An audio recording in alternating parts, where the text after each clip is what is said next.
Les paysages de mon enfance furent barrés par un horizon qui m'apparaissait alors comme infiniment lointain et qui bornait pour moi la limite du vaste monde. Les 1754 mètres du mont Mézin fêtaient les noces, mythiques entre toutes, des hautes terres et du ciel.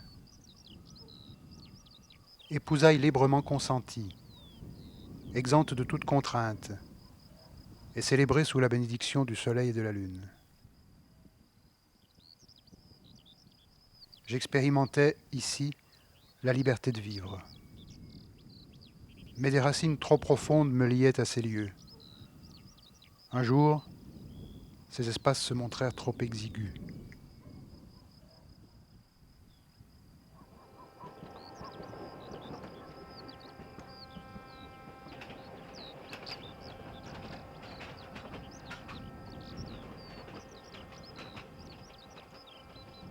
Il fallut la mort du père pour qu'enfin je réponde à l'appel, que j'aille voir, au-delà des montagnes.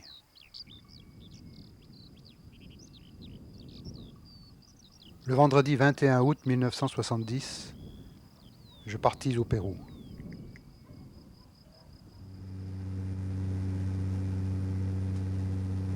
26 ans plus tard, je retourne au Pérou.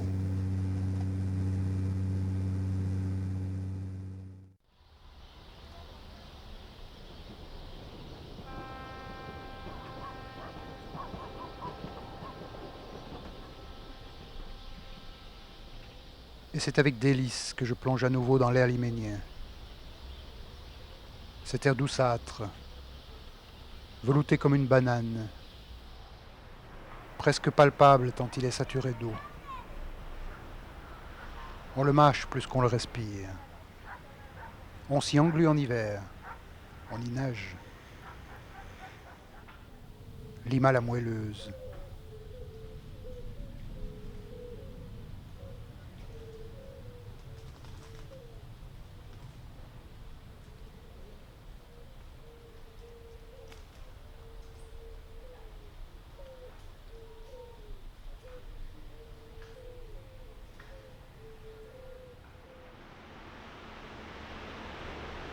Je suis surpris par l'impression de froid qu'on ressent ici en hiver. J'avais oublié qu'il fût si intense. À cause du courant froid de Humboldt, les eaux du Pacifique produisent cette intense évaporation qui parfois retombe en une fine bruine qu'on appelle ici garua. Lima, construite en plein désert, est une ville aquatique.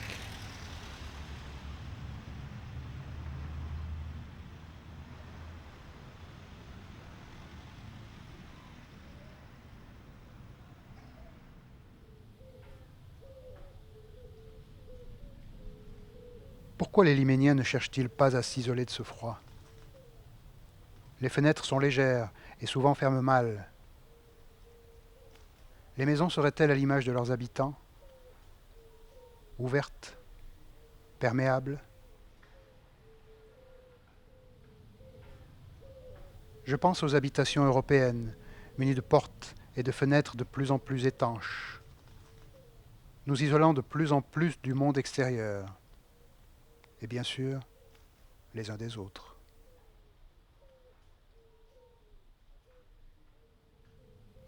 Le décalage horaire m'empêche de dormir. On dit ici qu'une fleur de floripondio glissée sous l'oreiller aide à trouver le sommeil. J'ai pris le parti d'interroger régulièrement mes compagnons de voyage. Frédéric préfère la discrétion, mais Damien délaisse provisoirement son poste d'opérateur, passe devant la caméra et me livre ses premières impressions. Ça m'a l'air d'être un pays, justement le Pérou, assez magique. Tout le monde me parle de ce pays comme très magique, quoi.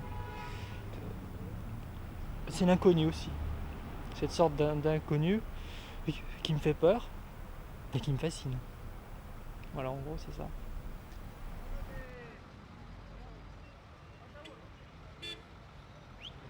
Je Je ne suis pas encore vraiment ici, mais bien sûr plus là-bas. Et pourtant, il m'arrive de me sentir plus chez moi ici que dans ma ville natale.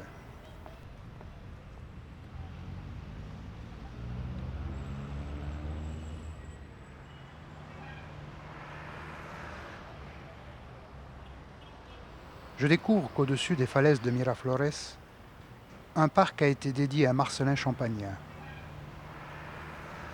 Il fut, pendant le long séjour que je fis ici, une sorte de lien virtuel qui me reliait à la France et à des paysages qui m'étaient familiers. Car le fondateur de la congrégation des frères maristes naquit dans la Loire, près du village de Marles, au hameau du Roset exactement. La mécanique quantique a démontré que des particules, même séparées par des millions d'années-lumière, font partie, avant d'être enregistrées par des instruments de mesure, d'une même totalité. Elles sont en contact permanent par une sorte d'interaction mystérieuse, sans d'ailleurs qu'aucun message ne soit envoyé de l'une vers l'autre. Ce paradoxe, connu sous le nom de paradoxe EPR, démontre ainsi que la réalité n'est plus locale, mais globale, que chaque partie contient le tout et que le tout reflète chaque partie.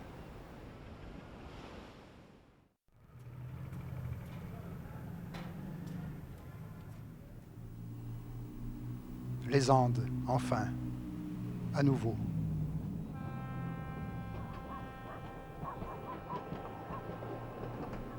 Un hôtel plus que modeste, où les matelas invitent pourtant à un séjour paradisiaque.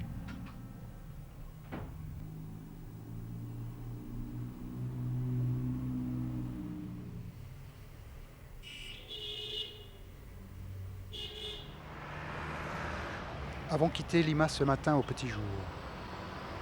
Puis ce fut Ticlio, la ligne de partage des eaux et la redescente vers la Oroya.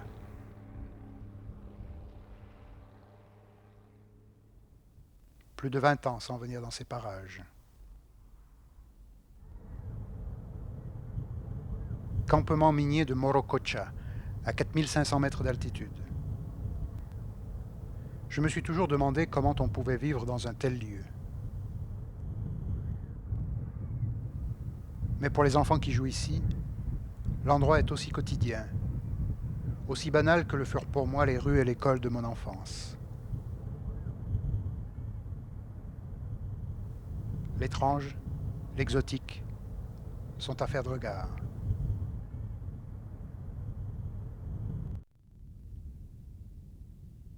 À propos de regard, j'ai souvent l'impression de ne pas filmer suffisamment, ou du moins de ne pas filmer ce qu'il faudrait justement filmer. Cette préoccupation me poursuivra pendant tout le voyage.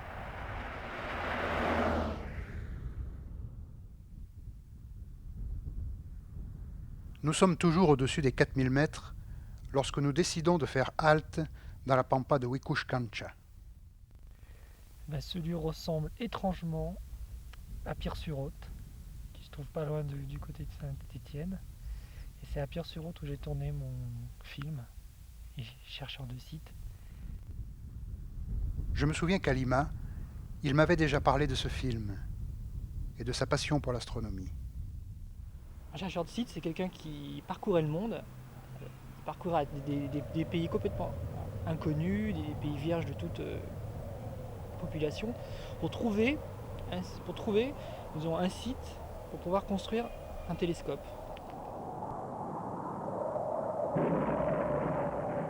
Qu'est-ce que c'était? Et ce voyage aussi, ça va peut-être me servir à découvrir le site que je suis en train de chercher. Je sais pas, c'était bizarre. Je pense qu'au Pérou, dans les Andes, on doit le trouver, quoi. L'autre jour, je disais que je cherchais mon site. Je l'ai à peu près trouvé. Bon, je sais bien que si on est au début du périple, mais pour le moment, c'est le site. C'est mon site au Pérou. Damien pense avoir trouvé son site. Mais ce qu'il ne sait pas encore, c'est qu'une surprise de taille l'attend le soir même à Tarma, à l'Hostal Central précisément. Tarma est une petite ville nichée à 3000 mètres d'altitude dans une vallée orientale des Andes. C'est en descendant vers cette localité que Damien exprime un souhait. Depuis la France, il rêve d'observer le firmament de l'hémisphère sud. Et cette nuit sera sa première nuit andine. Ce soir, il veut voir les étoiles. Par le plus pur des hasards, nous nous installons à l'Hostal Central. Sa situation et son prix modique conditionnent avant tout notre choix. Notre attention sera immédiatement attirée par une photographie affichée au mur. Un observatoire. Et Damien qui rêve justement d'observer les étoiles. Nous pensons qu'il doit se trouver dans les environs et décidons de nous renseigner sur la possibilité de nous y rendre. L'homme de la réception nous annonce alors que l'observatoire astronomique Afari est situé juste au-dessus de nos têtes, sur le toit même de l'hôtel, et que si nous le désirons, El Professor se fera un plaisir de nous y accueillir ce soir même.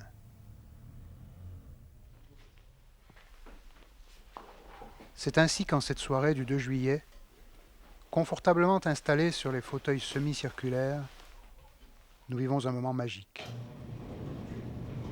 Malgré le froid intense, El Professor José Pechu Jiménez, accompagné de son épouse María del Pilar Ordóñez de Pechu, nous convie à une croisière dans le ciel austral. Nous surfons sur la croix du Sud. Plongeons dans Alpha du Centaure. Laissons à tribord les 4 satellites de Jupiter pour finalement jeter l'ancre sur la Lune, amarrée ce soir-là au beau milieu du ciel. Au moment de prendre congé, nous serons sidérés d'apprendre que l'observatoire Afari de Tarma est le seul de toutes les Andes péruviennes.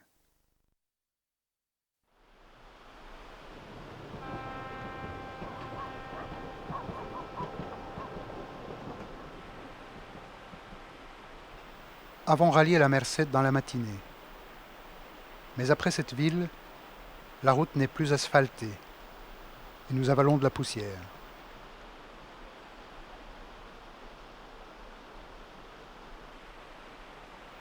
La végétation tropicale remplace peu à peu l'herbe rase des hauts plateaux. La forêt devient verticale.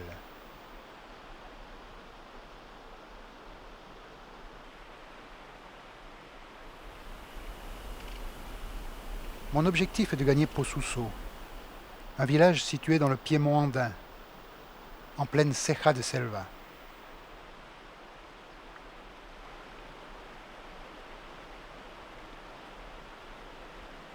Pourquoi n'ai-je pas filmé ce poste de contrôle à San Luis de Chuaro, où nous avons été arrêtés par une douzaine de jeunes militaires, armés jusqu'aux dents, le front ceint d'un bandeau et postés derrière des sacs de sable.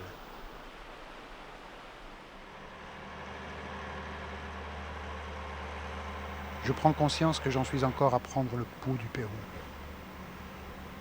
J'ai besoin d'y retrouver des marques, des repères. J'ai besoin de me rassurer. Pour l'instant, je l'observe avec tendresse et une certaine appréhension, comme s'il m'avait échappé et que je doive retrouver sa confiance. Près d'un pont, un glissement de terrain a emporté la route.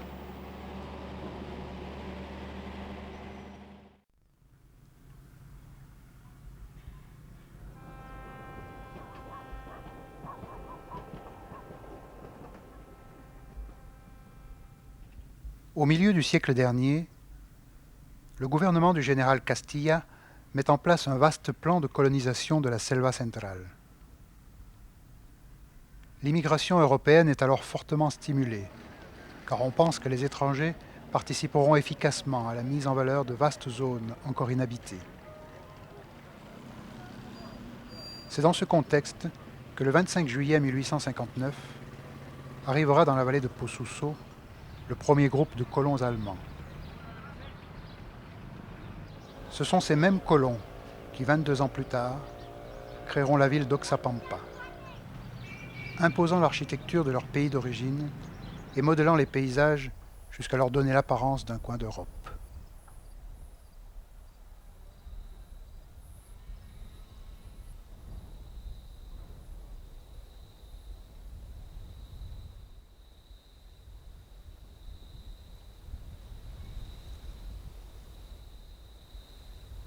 Je suis surpris de découvrir qu'ici aussi poussent des mûres. Pour en avoir cueilli depuis toujours dans les broussailles de mon enfance, j'avais fini par croire que nous en avions l'exclusivité.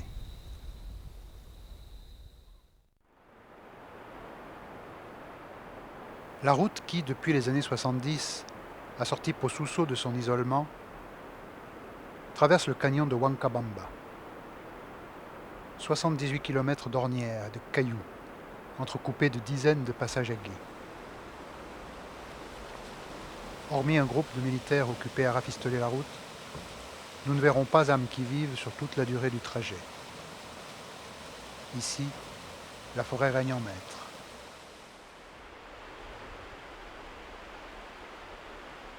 Puis d'un coup, la vallée s'ouvre. Nous sommes à Posuso.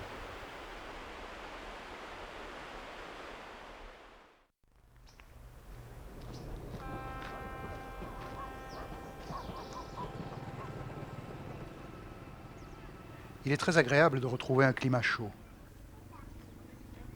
Dès l'arrivée, nous sommes saisis par une impression d'étrangeté. Nous sommes au Pérou, et pourtant, on se croirait dans un coin d'Europe. Les lieux aussi sont capables de métissage.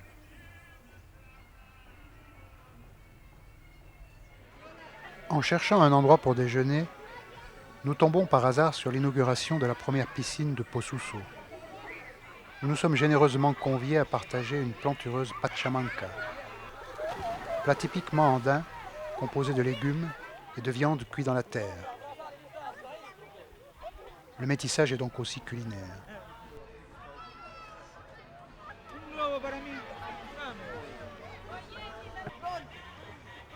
Mais lorsque je demande à M. Luis Kochmayer, 74 ans, ¿Pero usted se siente ahora más alemán o peruano? sa réponse est sans ambiguïté.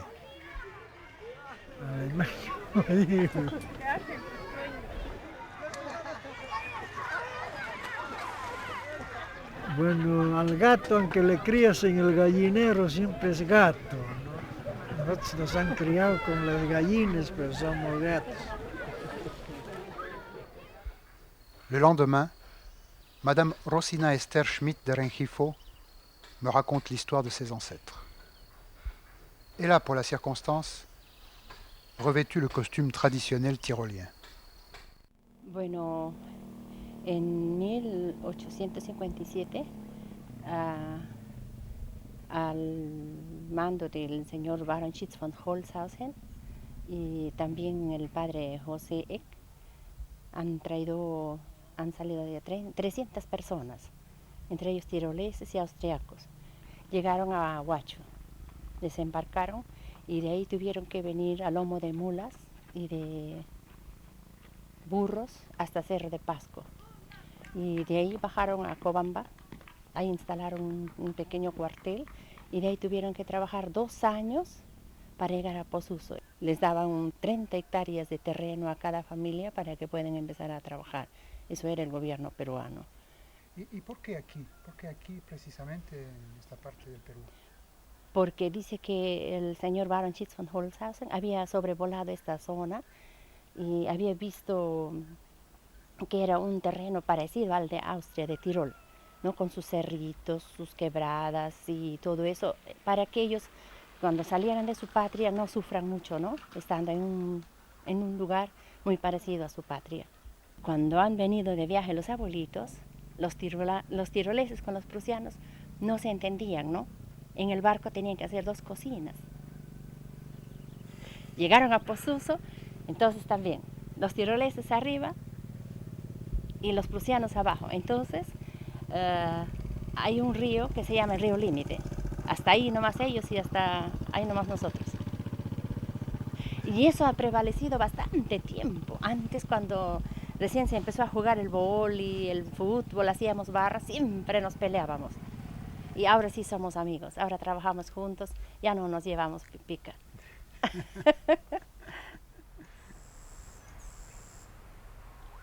À peine installés sur leur nouvelle terre, le premier acte des deux communautés fut donc de créer une frontière. Le besoin de se territorialiser serait-il essentiel au genre humain? Pendant 4 générations, on se donna l'illusion que rien n'avait changé, qu'on était toujours en Prusse ou au Tyrol. Alors, pour se rassurer, on a fabriqué de nouveaux paysages, calqués sur les originaux. Posuso est émouvant parce que tout ici témoigne à la fois de la force et de la vulnérabilité.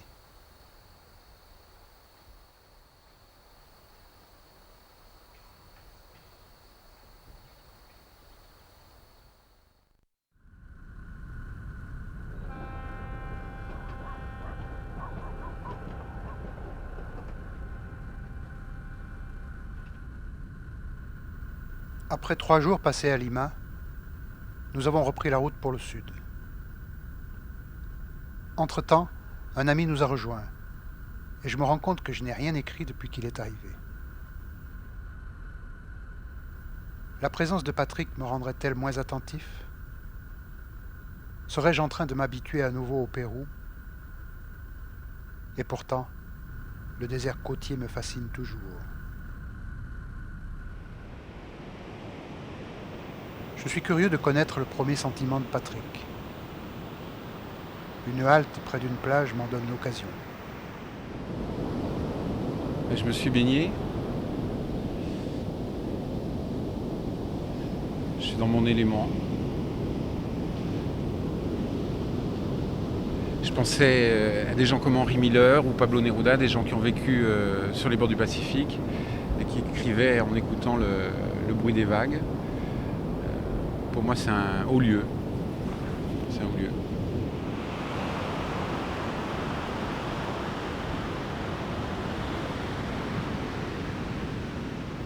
Un mois plus tôt, je le rencontrais dans sa maison de campagne des Monts du Forêt.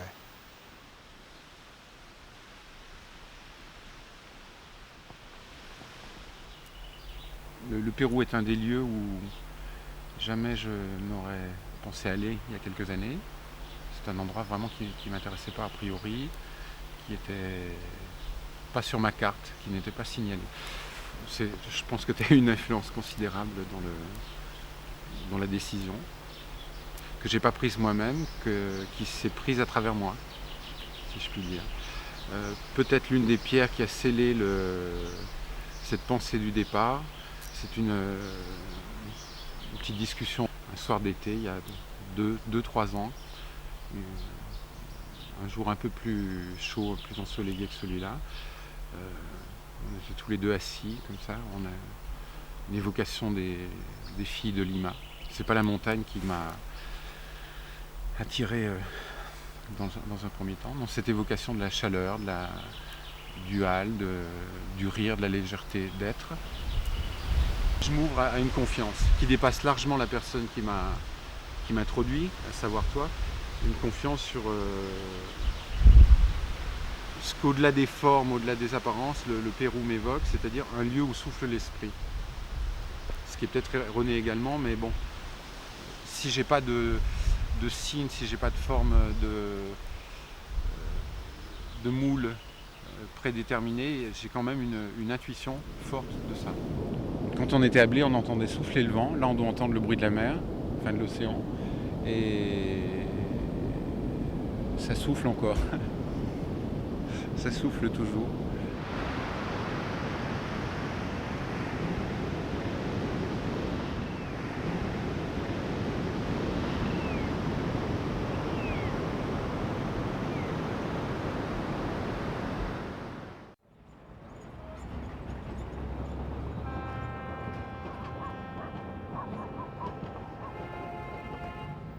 Nous sommes arrivés hier soir à Arequipa.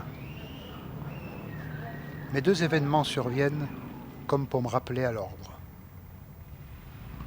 La pile de l'alarme de la voiture nous lâche et empêche tout démarrage du véhicule. D'autre part, je me réveille ce matin terriblement malade. Je me sens vraiment très mal, mais je tiens malgré tout à aller au couvent de Santa Catalina.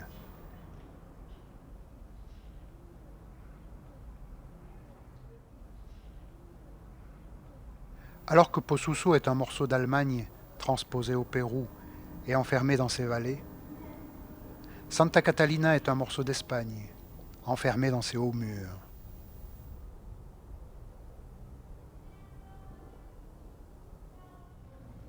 Ce monastère, fondé en 1580, est une véritable ville dans la ville, où chaque ruelle porte le nom de la région d'Espagne dont les religieux étaient originaires.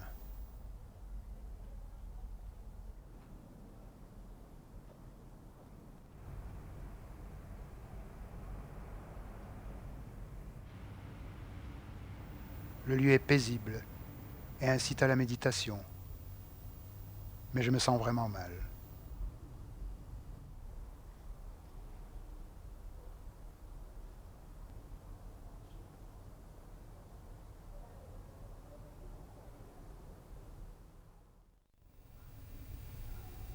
Il est 15h30. Je viens de me reposer, allongé sur le lit de la chambre d'hôtel. Je suis glacé jusqu'aux os, j'ai la tête en feu. Mes compagnons cherchent sans succès la fameuse pile qui permettrait de faire repartir la voiture.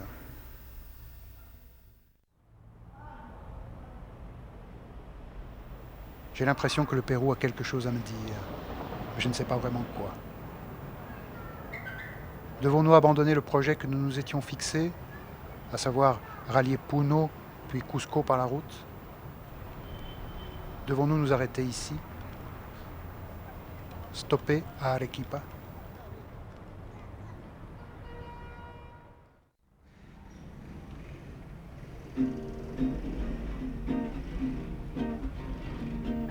J'ai passé la nuit à avaler des litres d'une solution sucrée-salée.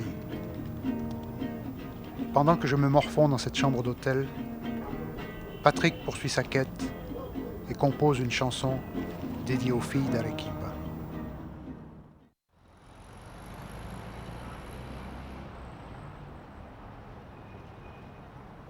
Je me sens encore faible, mais capable de sortir. Ce matin, il me semble que les gens et les choses cherchent leur place. Les actes les plus anodins s'effectuent difficilement, jusqu'à mon écriture qui ne trouve pas sa ligne. Je flotte dans une bulle molle. Je retrouve deux amis français sur la place d'Armes, Nicole et Alejandro. Ils sont de passage à Arequipa, en route vers Puno et la Bolivie. L'impression de Nicole confirme la mienne. Arequipa est une ville particulière. On n'a pas l'impression du tout d'être au Pérou. C'est une ville bien à part, où moi, personnellement, je me suis toujours sentie un peu oppressée, angoissée. Par son architecture, peut-être par son passé aussi, parce que j'ai l'impression de retrouver l'Espagne d'après les conquistadors. C'est-à-dire, je ne pense pas tout de suite ceux qui sont venus, les conquistadors du début, mais ceux qui sont venus après, hein, avec la bourgeoisie de l'Espagne qui est venue là, qui s'est installée. On sent cette ville, elle est arrogante. Elle est arrogante, elle est fière, elle veut en face de la Sierra, c'est la Sierra, mais en face de cette Sierra des Indiens, elle veut se faire voir, paraître puissante. Et tout ça, moi, ça me donne un sentiment particulier qui m'oppresse, qui ne me plaît pas. Je veux toujours très rapidement partir de cette ville. Arequipa m'apparaît alors comme une ville lourde, écrasé par le poids de son volcan, et ne sachant où se situer, entre la côte et la sierra.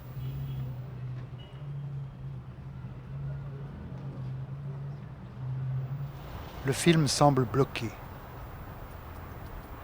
Sans enthousiasme, je décide de filmer les monuments. Les constructions en pierre des Incas étaient naturellement antisismiques. Leur architecture s'adaptait au mouvement du sol sans y faire obstacle. Les Espagnols ont pris le parti inverse. Ils pensaient que des constructions lourdes et massives résisteraient mieux aux tremblements de terre. Mais les séismes, qui ont souvent détruit la ville, ont eu raison de cette résistance.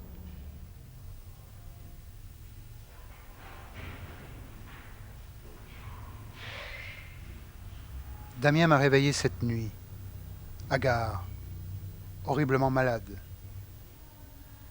Au matin, c'est au tour de Patrick d'être touché. Mais que dissimule le fou rire qui nous prend au moment de l'interview?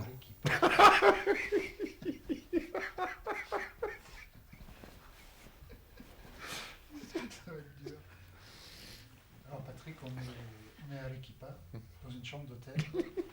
Oui, oui. Dans cette chambre, j'ai vraiment cru que j'allais plus en sortir. Donc, c'est un lieu qui m'a beaucoup parlé. Oui, parce que tu as passé une nuit ici particulièrement dure. Oui, mais de fièvre particulièrement, comme Damien, quoi, mais lointaine, qui nous emmène très loin dans un lieu où d'où semble-t-il on ne reviendra jamais.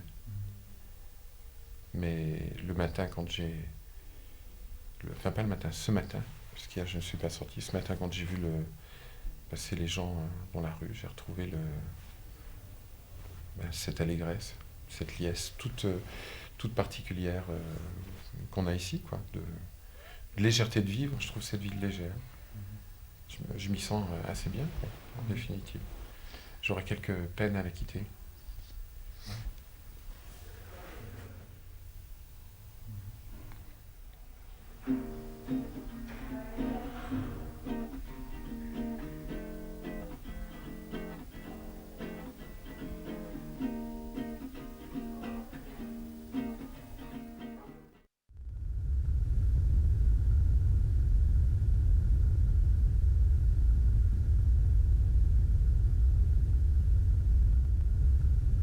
Nous avons pris la décision de ne pas poursuivre plus avant et de rentrer à Lima. Le soir même, nous quittons Arequipa.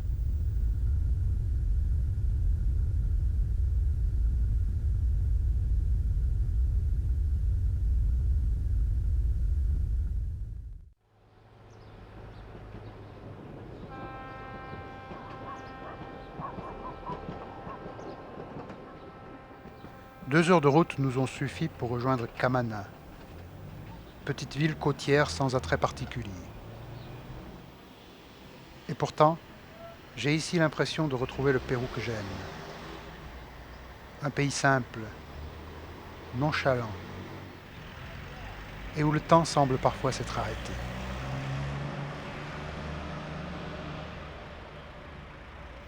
Nous descendons à l'hôtel Camaná, dont le charme désuet témoigne de l'intemporalité ambiante. C'est là que Damien, toujours mal en point, consent à parler de son expérience arequipénienne. Je suis malade, quoi. Quand on est malade au Pérou, c'est-à-dire quand on est très loin de son pays natal, on ressent des choses. C'est pas marrant, quoi. Mais bon, certaines personnes me disent que dans un voyage, il faut passer par là, parce que c'est comme ça qu'on arrive à vivre, qu'on vit. On doit toujours passer par un moment d'égarement, même par des moments de panique, parce que j'ai eu un moment de panique. Je pense qu'avec du recul, ce sera un moment spécial mais obligatoire. Je suis ni en France ni au Pérou, comment dire, c'est difficile à expliquer. Voilà, le Pérou ne m'étonne plus. Parce que j'ai plus envie qu'il m'étonne. À Arequipa, j'ai côtoyé la mort. Et je pense que ça a dû m'effrayer. Je pense que ça a dû... Mais bon, puisque le Pérou c'est un pays qui est proche de la mort, c'est peut-être un signe. Il me dit, bah regarde, tu vois, dans la rue, tu as vu quelqu'un qui était mort. Bah c'est ça, quoi. La vie, mais il faut que tu vives, quoi. T'arrêtes de penser à ça. Et le désert, qui m'aide, c'est tant mieux. Voilà.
À midi, nous faisons halte à Chala, où une croix attire mon attention.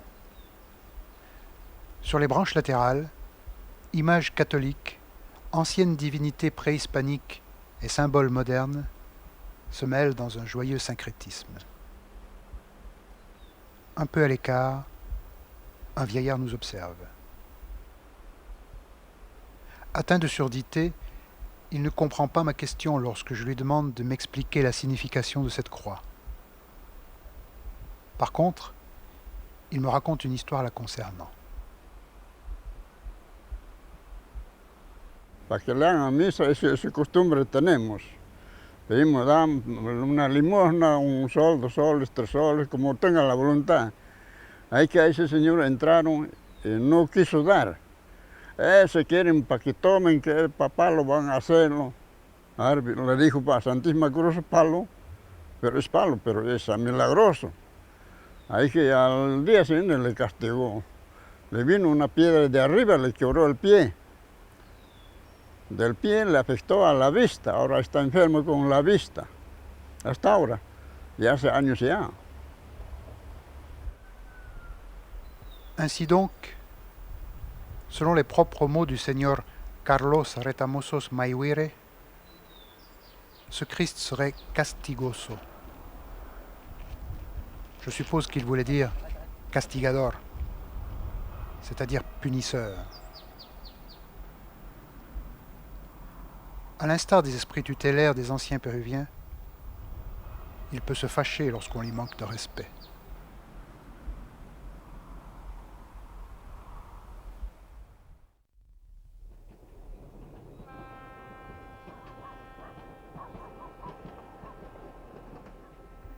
Nous voici dans la pampa de Nazca, coupée en deux par la route panaméricaine et sillonnée par les fameuses lignes.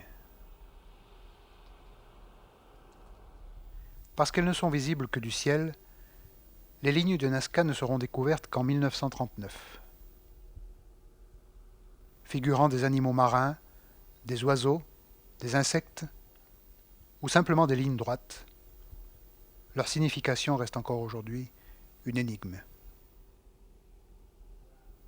Elle constitue en tout cas une source de revenus non négligeable pour les agences de tourisme qui proposent un survol aérien de la zone. La Pampa de Nazca est aujourd'hui un des lieux les plus bruyants du désert péruvien.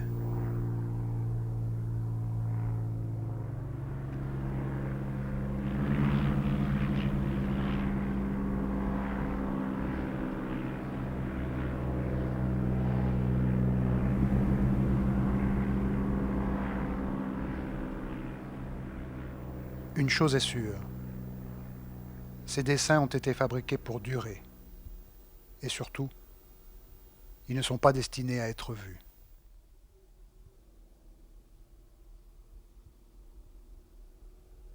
Plutôt que d'installer la caméra dans un avion, je décide d'abaisser le trépied au ras du sol.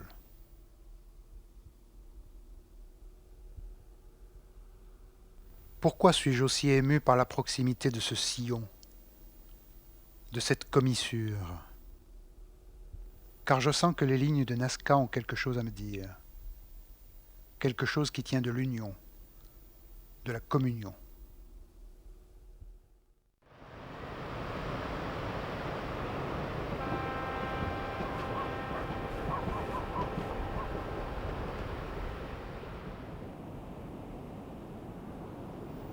Après la difficile expérience d'Arequipa, je sens que nous avons besoin d'espace.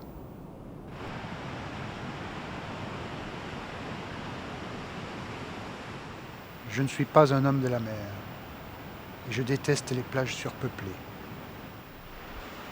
Mais ici, je m'ouvre à la grandeur du monde.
Nous retrouvons Lima qui pavoise en prévision du 28 juillet, jour de la fête nationale.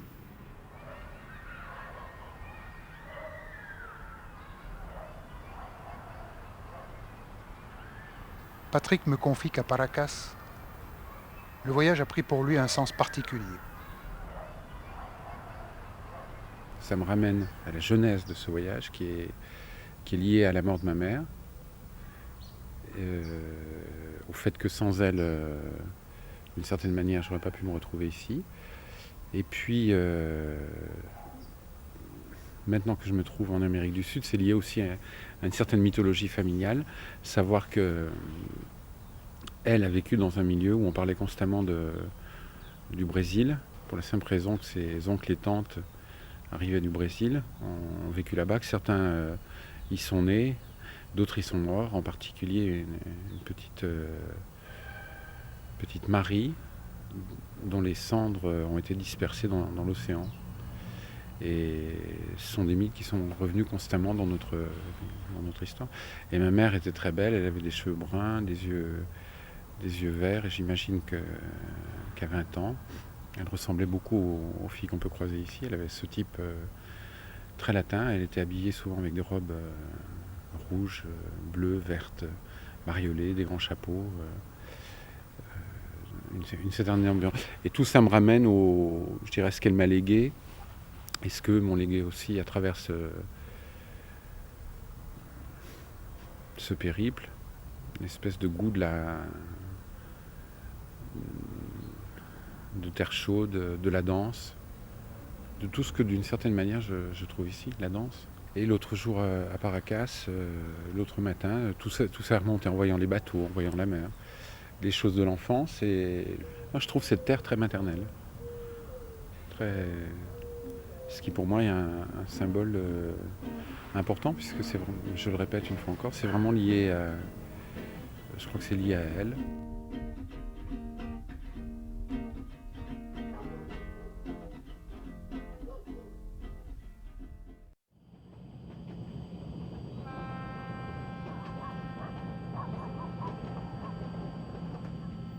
Nous avons donc décidé de rejoindre Cusco en avion.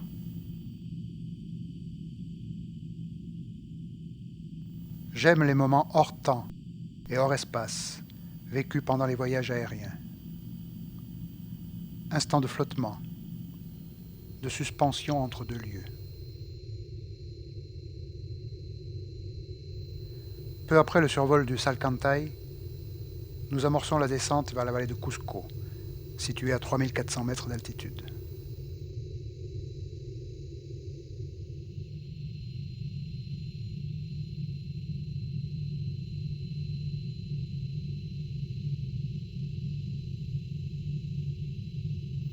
J'attends beaucoup des retrouvailles avec cette ville et son soleil.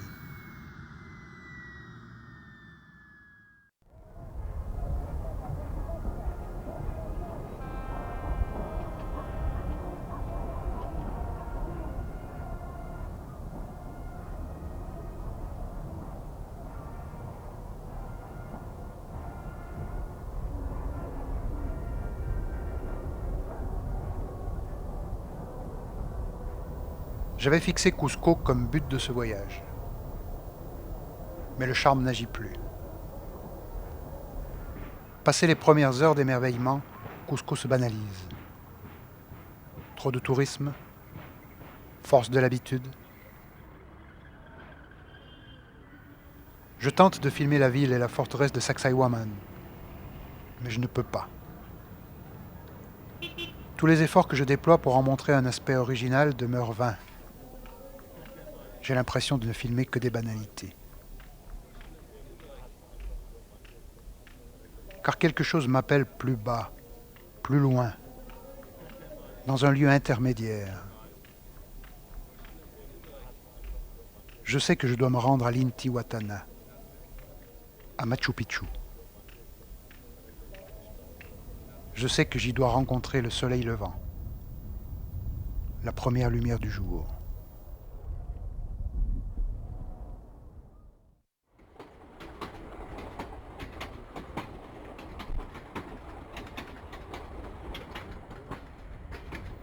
Nous quittons donc Cusco par le train de 6h30.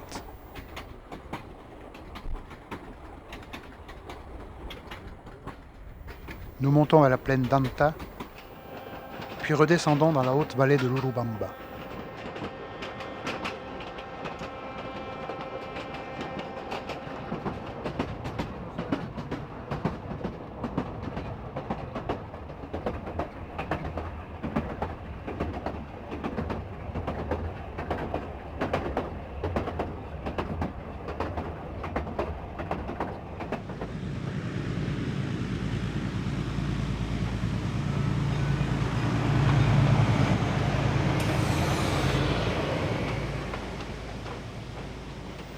À midi, nous arrivons à Aguascalientes. Drôle de village, enfermé dans les gorges de la rivière. Sorti de terre pour sa proximité avec le site de Machu Picchu et pour ses sources d'eau chaude, le village s'étire le long de la voie de chemin de fer et ne vit que du tourisme. Cette bourgade est un des lieux les plus étranges que je connaisse. Des milliers de touristes y font halte chaque année, l'espace de quelques heures, voire de quelques jours.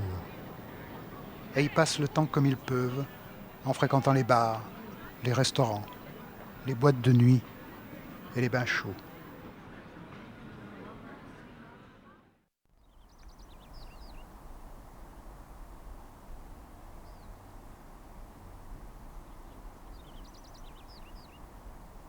Je tiens absolument à être à l'Intihuatana avant le lever du jour. L'Intihuatana, l'endroit où le soleil est attaché, amarré. Pierre taillée, dressée sur une éminence au centre des ruines, et qui servait probablement de gnomon solaire. Nous y parvenons avant l'aube. Je comprends alors que le moment est arrivé, qu'il est inutile de pousser plus loin, qu'ici s'achève le voyage. Dans ce singulier rendez-vous avec la lumière.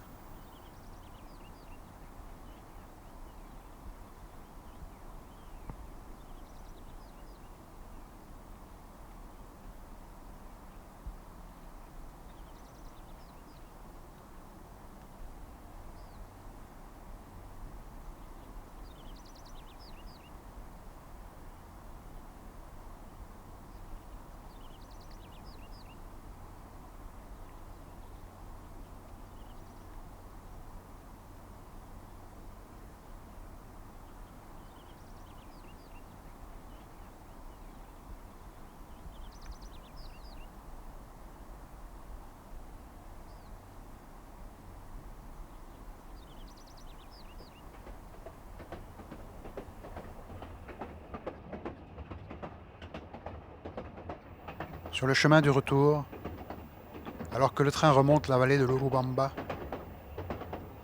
un sentiment d'accomplissement m'envahit. Chaque homme, chaque lieu, chaque chose semble avoir trouvé sa place.